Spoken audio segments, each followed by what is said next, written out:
മലപ്പുറം നിലമ്പൂരിൽ KCB ഓഫീസിൽ നിന്നും അലുമിനിയം കമ്പി മോഷണം പോയി.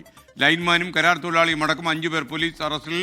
100 കിലോയിലധികം അലുമിനിയം കമ്പിയും കടത്താൻ ഉപയോഗിച്ച വാഹനവും പോലീസ് പിടിച്ചെടുത്തു. ഗൂഗിൾ കെ വേണുഗോപാൽ മലപ്പുറത്ത് നിന്ന് ചേരുന്നു. പറയൂ ഗൂഗിൾ. Good morning. വെള്ളിയാഴ്ച പുലർച്ചെ 3 മണിയോടുകൂടി വഴിക്കടവ് പോലീസ് നടത്തിയ പരിശോധനയ്ക്കിടയിലാണ് കരാർ ജീവനക്കാരിലും ലൈൻമാനും അടക്കം 5 പേരെ വഴിക്കടവ് പോലീസ് പിടികൂടുന്നത്. വഴിക്കടവ് KCB സബ്സ്റ്റേഷൻ ഓഫീസിലെ 100 കിലോയോളം വരുന്ന അലുമിനിയം കമ്പിയുമായിട്ടായിരുന്നു ഇവരെ പിടികൂടുന്നത്.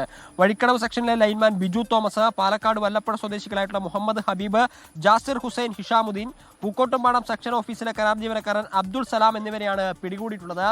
വെള്ളിയാഴ്ച പുലർച്ചെ 3 മണിയോടുകൂടി വഴിക്കടവ് പോലീസ് പരിശോധന നടത്തുന്ന സമയത്ത് വാഹന പരിശോധനയ്ക്കിടെ ഈ പറയുന്ന ഇവർ കെട്ടുകമ്പിയുമായി കൊണ്ടുവരികയായിരുന്ന വണ്ടിയിൽ നിന്ന് ഈ ബിജു തോമസ് ഇറങ്ങി ഓടുന്ന സമയത്താണ് പോലീസിന് സംശയം തോന്നിയത്. പിന്നീട് ബാക്കിയുള്ള 4 പേരെ ചോദ്യം ചെയ്ത സമയത്താണ് ഇയാൾ വഴിക്കടവ് ഓഫീസിലെ ലൈൻമാനാണ് എന്ന വിവരം അറിയുന്നത്. പിന്നീട് വഴിക്കടവിൽ നിന്ന് തന്നെ ഇയാളെ പിടികൂടുകയായിരുന്നു. ഈ പിടികൂടിയ 5 പേരെയും ഇപ്പോൾ റിമാൻഡ് ചെയ്തിട്ടുണ്ട്. സ്കേൻ